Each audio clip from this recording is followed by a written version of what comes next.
Vamos a hablar de los dos elementos que en mi experiencia personal he visto que son los que nos ayudan a ir más allá de nosotros mismos. Vamos a ver el impacto del encuentro en muchas cosas, en el funcionamiento del cerebro humano y en la salud. Y vamos a ver el enorme impacto que tiene el silencio.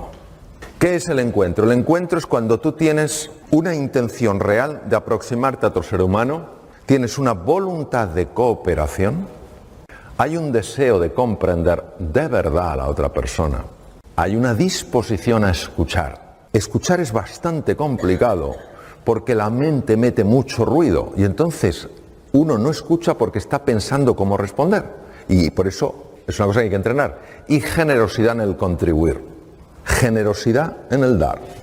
Que recibes de vuelta, estupendo, pero no lo haces por recibir de vuelta, lo haces porque quieres vivir así. Tener en cuenta que cuando hablamos del encuentro no hablamos de estar de acuerdo, estamos hablando de entender a la otra persona. Si realmente queremos crear una conexión emocional, tenemos que comprender y apreciar su mundo, no juzgarlo. Y para ello, creo que lo primero es hacer preguntas desde el verdadero interés y la curiosidad. La mayor parte de las personas no necesitamos que nos den la razón, necesitamos sentirnos escuchadas y comprendidas.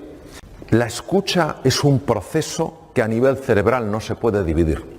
Pero es tan importante la atención enfocada. Selye habla de que hay un momento en el que cuando una persona está, homeostasis que decía equilibrio, está en equilibrio y se encuentra con algo que lo vive como una amenaza, y la amenaza no tiene que ser física, no tiene que ser que te encuentres con un tigre por la calle, puede ser la amenaza a sentirte criticado, la amenaza a sentirte avergonzado, la amenaza a sentirte humillado. Se produce un intento de resistencia.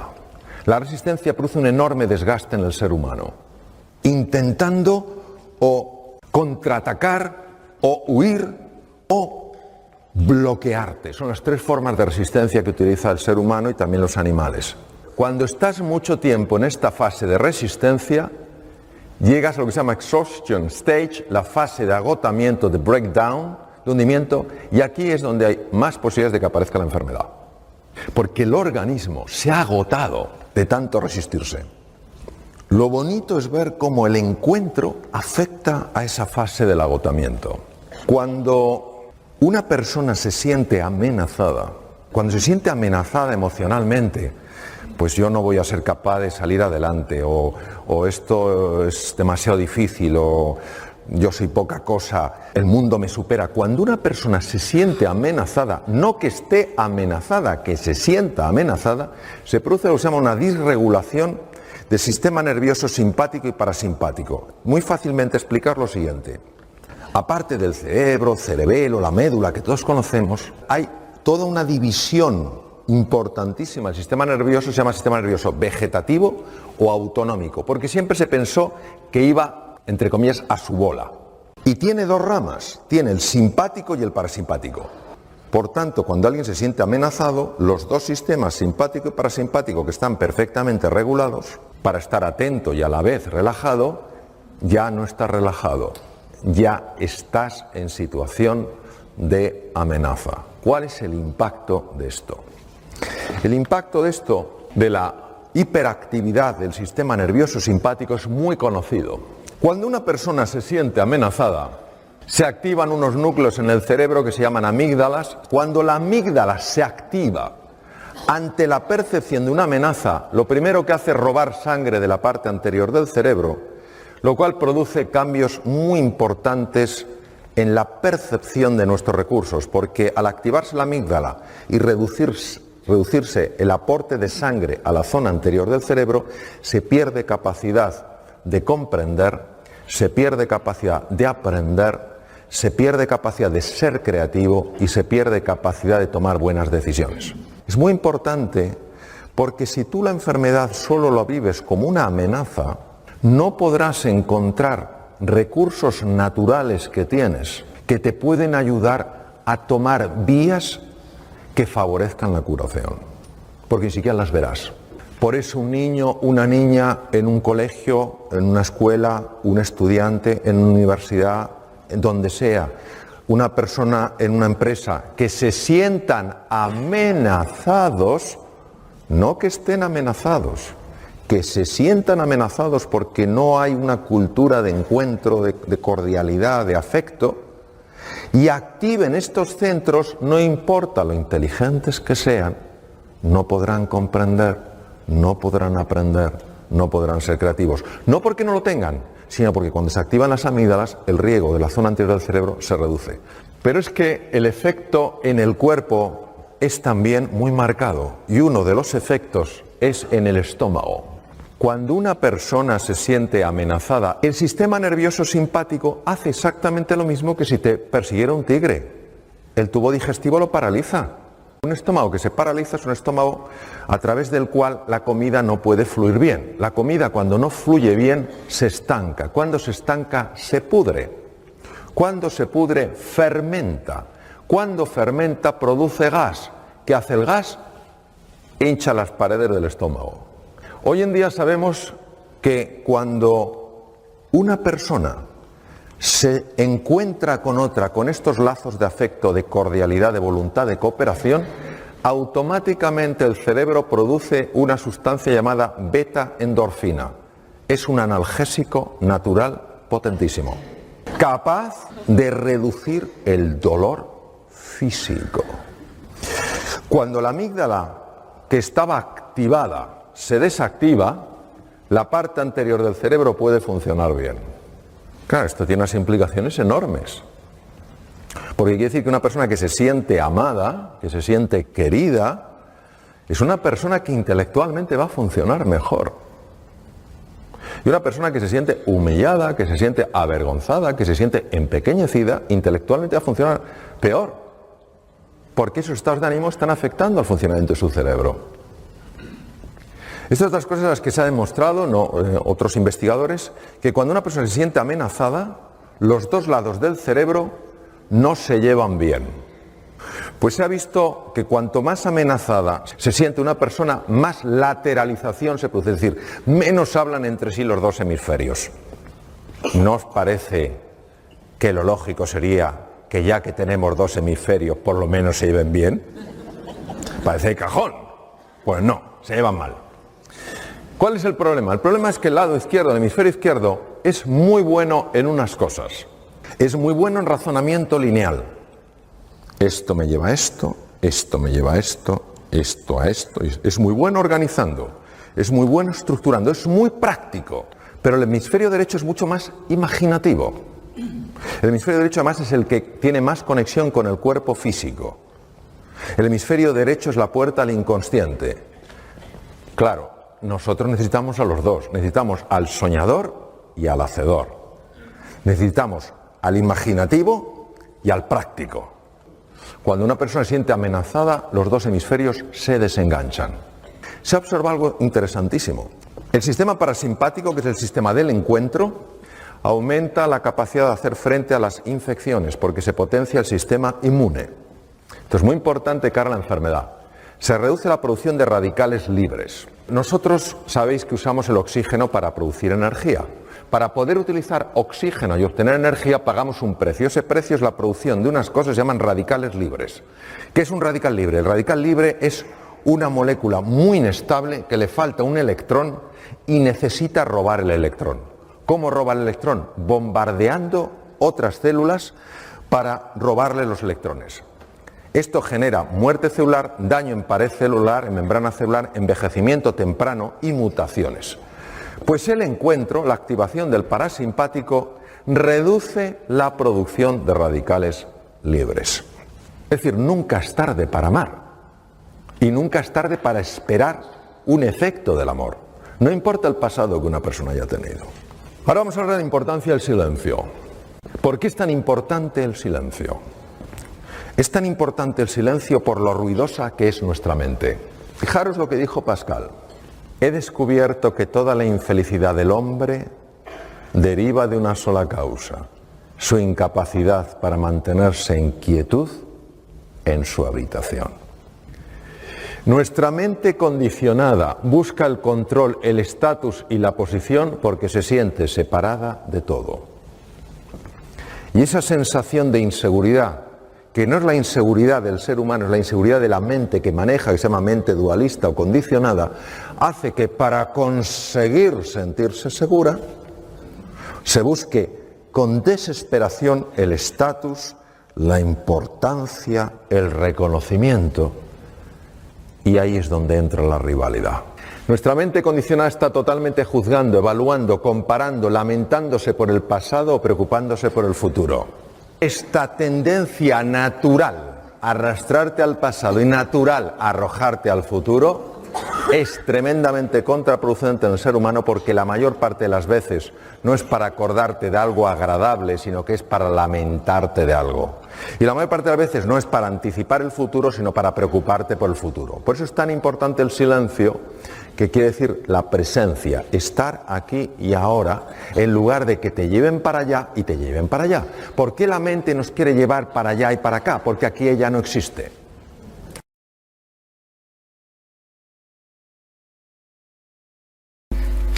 Quiero deciros que soy un apasionado de la ciencia, y la ciencia para nada se opone a la dimensión trascendente de la existencia. Las realidades que no se pueden pesar ni medir son mucho más importantes que aquellas que sí se pueden pesar y medir. Nosotros tenemos dos sistemas que pertenecen al sistema nervioso. Tenemos lo que se llama el sistema nervioso simpático y el sistema nervioso parasimpático. El sistema nervioso simpático es el que se activa ante una amenaza, por ejemplo, un tigre. El parasimpático es el que se activa cuando una persona entra, por ejemplo, en un estado de serenidad y de silencio. Todo tiene que ver con la atención. La atención es la energía. Tú estás prestando atención a todo lo que es el juicio, la comparación, la crítica, la lamentación por el pasado, la preocupación por el futuro, y tú estás reconstruyendo constantemente tu ego. Tú estás prestando atención al momento presente, en este caso que siempre es el cuerpo, y estás deconstruyendo el ego. El ego es lo que se siente amenazado. El ego es lo que ve al otro no solo como distinto, sino como distante. Todos nosotros tenemos en el cerebro dos tipos de neuronas únicas. Se llaman neuronas espejo y neuronas en uso de von Economo. Están localizadas solo en ciertas regiones del cerebro y están constantemente leyendo tu estado emocional. Estado emocional que lo estamos transmitiendo sin darnos cuenta que lo transmitimos. ¿Cómo lo transmitimos? Con nuestro rostro y tono de voz, que salvo que seas un actor, una actriz muy buenos, no eres capaz de disimular. Ese lenguaje no verbal es captado por las neuronas en uso de von Economo y las neuronas espejo, e inmediatamente ya posicionan a la otra persona en un estado emocional. De tal manera que lo que tú le digas en palabras ya se encuentra con el estado emocional con el que esa persona está. Entonces, una de las grandes ventajas de poner la atención en el cuerpo, poner la atención en la búsqueda del encuentro, que no es más que una disposición para abrirte a la otra persona, sin intentar cambiarla, intentando cambiarte a ti, no esperar que la otra persona cambie. Esta disposición genera inevitablemente el silencio del ruido mental. Y este es el primer impacto que tiene en la salud. Y como la mente no lo va a solucionar, hay que ir más allá de ella. Y no se va más allá de ella levitando, se va más allá de ella llevando la atención al sitio donde ella no puede estar, que es en el presente, ya que la mente dualista, mente condicionada o mente egoica solo puede mantenerse estable en el pasado o en el futuro, lamentándote por lo que no hiciste, preocupándote por lo que puede suceder. Cuando tú estás en el presente, ¿qué es lo que está vivo? Tu cuerpo, tu respiración, tu movimiento. Tú puedes escuchar a la otra persona, porque no puedes escuchar si a la vez estás prestando atención al ruido mental. La atención en el ser humano no se puede dispersar sin ser profundamente alterada. No se puede dispersar. Entonces, cuando tú prestas tu atención en este estado de vacío a la otra persona, cuando tú haces eso en ese estado de vacuidad que no es que estés vacío, es que la mente no puede seguir contaminándote con su ruido. Empiezas a ver cosas en la otra persona que hacen que lo que era distinto y distante pueda mantener ahora la condición de distinto, pero no de distante. Una de las cosas más maravillosas que se ha visto es que cuando tú favoreces este encuentro a base del silencio, es decir, de no juzgar al otro, de no criticarle, de no compararle, sino sencillamente de abrirte a entender su mundo, cuando eso pasa, se han visto cosas fascinantes. La primera de ellas es la elevación en el cerebro de una sustancia llamada beta-endorfina. Es un opioide, un opiáceo interno, que tiene la capacidad de reducir el dolor. Se ha podido observar perfectamente que cuando la relación entre el oncólogo y el paciente es una relación de cordialidad, de acogida, de deseo de conexión, de deseo de comprensión, el dolor crónico baja en intensidad.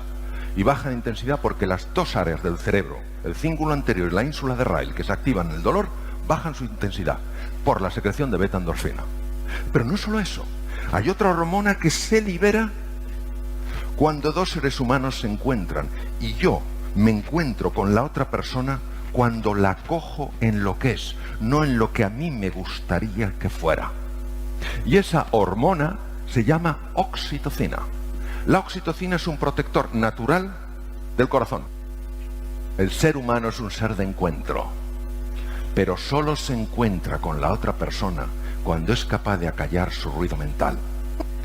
El silencio, como entrada en uno mismo, como aquietamiento del ruido mental, favorece directamente la salud. Es un factor muy importante para la mejora de la enfermedad e importantísimo para el encuentro con la otra persona, donde dejas de ser tú el centro de la circunferencia y se convierte esto en una elipse. Una elipse tiene dos centros, tú y yo. Ahí se construye el nosotros. Esto es de Martin Buber. Entonces, ¿qué quiere decir? Que esa disposición, que es poquito a poco, cada uno a su ritmo, de permitir que la mente dualista, condicionada, egoica, cuya única referencia es un pasado que ni es real, es un pasado interpretado, se aquiete. Tiene efectos directos en la salud y directos en las relaciones con los demás. Bien, es muy importante el concepto de la neuroplasticidad porque se han visto cosas fascinantes a nivel del cerebro. Una de las cosas más bonitas que ha mostrado tanto la neurociencia afectiva, la neurociencia de los afectos, como la neurociencia contemplativa, que es lo que ocurre en el cerebro en los estados contemplativos, lo que se ha visto son cambios muy profundos en el cerebro que ya no nos sorprenden porque es la neuroplasticidad. Primera cosa que os quiero contar. Hay una estructura que fue un descubrimiento fascinante, que es el descubrimiento de que la mente jamás descansa. La red neuronal por defecto es lo que entra cuando tú no estás atento al presente. Pero lo más interesante es que la red neuronal por defecto parece ser el origen de la mente errante, que es gran parte del origen del sufrimiento humano. La mente errante es lo que está constantemente reconstruyendo el ego. Los ejercicios en los que tú entras en tu interior, conectando con el aquí y el ahora, además que he visto los estudios, apagan la red neuronal por defecto y activan la red ejecutiva central.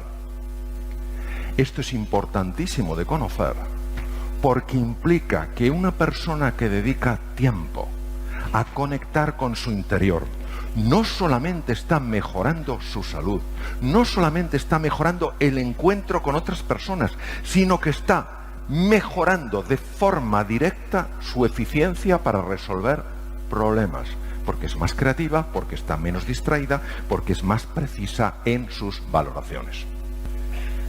La mente intuitiva es un regalo sagrado y la mente racional es un fiel sirviente. Hemos creado una sociedad que honra al sirviente y se olvida del regalo. Albert Einstein. En vuestro tubo digestivo hay 500 millones de neuronas. Son 5 veces más neuronas que la médula espinal. El tubo digestivo es el fabricante del 90% de la serotonina, que es una hormona y un neurotransmisor que se utiliza. La serotonina es la hormona más importante en lo que se habla de estados de calma, estados de felicidad. Procede del tubo digestivo. El BDNF es una neurotrofina, es decir, es un factor de crecimiento de nuevas neuronas y nuevas conexiones. La mayor parte del BDNF se produce en el tubo digestivo, llega al cerebro y es básico para que tú te reinventes, para que te redescubras, para que te reconozcas. La mayor parte, el 80% de la defensa del cuerpo, del sistema inmune, depende del tubo digestivo. Pues bien, lo que sabemos es que cuando entramos en el silencio, cuando entramos sencillamente en esta presencia que a todos acoge, que a nadie rechaza, cuando entramos ahí, el tubo digestivo, que tiene su propio cerebro, empieza a mandar mensajes a un sitio especial del encéfalo llamado ínsula de Rayleigh. El corazón tiene 40.000 neuronas y ya se sabe que manda información por 3 canales. No, por 4, perdón. El primer canal es el ritmo eléctrico. El segundo es el ritmo electromagnético. Ya se han detectado cambios en el campo electromagnético procedente del corazón hasta 3 metros de distancia. Se llama el torus. Es decir, tú ya estás influyendo en la otra persona dependiendo de la situación de tu corazón. Pero es que además el corazón manda como en la selva. En la selva se comunican muchas veces a grandes distancias con el tam-tam. El propio pulso de presión del corazón está mandando mensajes. El corazón manda mensajes directos al cerebro y al tubo digestivo. Pues lo que se ha visto con técnicas altamente complejas es que cuando una persona entra en ese silencio sencillo y profundo, donde uno sencillamente conecta con lo que es, y reconociendo su grandeza, inevitablemente la reconoce en todo ser humano y en toda criatura, cuando pasa eso se sincronizan el encéfalo, el corazón y el tubo digestivo.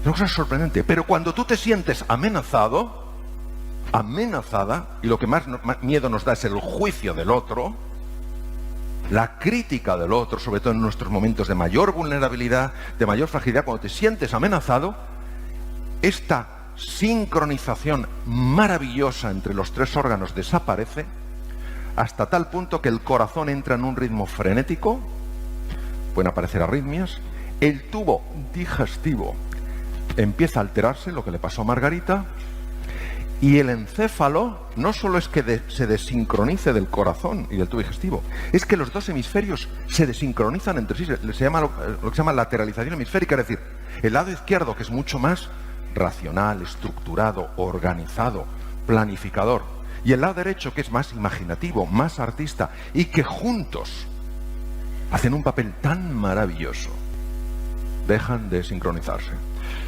Cuando tú entras en ese silencio que a todos abarca, porque abarca todo, donde la sensación de que eres distinto se mantiene, pero la distancia desaparece porque solo hay uno, los 3 órganos se convierten en uno en su funcionamiento, y es como si algo latiera al unísono. Repercusiones: salud, relaciones con los demás, funcionamiento mental y prosperidad para todos. Por eso creo que es importante que por lo menos le demos una oportunidad sin esperar que esto haga lo que nosotros queramos, porque si hacemos eso es la mente dualista la que gobierna. Nosotros aquí, más que buscar, lo que hacemos es dejarnos encontrar. En medio del duro invierno descubrí por fin que dentro de mí hay un ser invencible. Gracias.